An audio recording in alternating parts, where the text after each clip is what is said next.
mag-cheat. Magloloko Yeah, ka. magloloko ako. Kasi nga hindi pa ako ready. Nag-commit ako tapos alam ko naman sa sarili kong hindi ako ready. Bakit? Okay. Kasi nga nasa hoe phase pa ako. Dahil sa nangyari nga sa Dahil kanya sa past ko, tapos nasa hoe phase pa ako. Okay, bakit ang solusyon?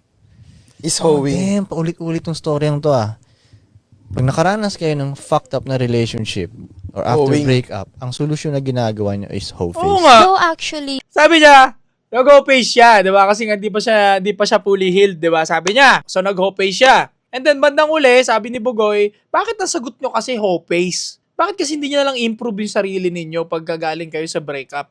So bakit hoe face? And then sagot niya sa dulo, no! Actually, no! Hindi.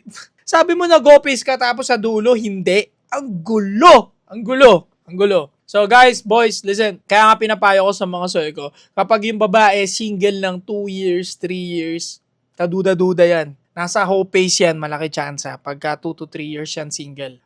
Patalon-talon sa imbutido yan. Ibig sabihin, yung 2 to 3 years na yun, yung mga dumaan na lalaki sa kanya, hindi niya kinoconsider na boyfriend. Kasi nga, inimbutido lang siya. Wala rin may balak makipagrelasyon sa kanya. No? So, red flag talaga yung mga babaeng single ng matagal na panahon.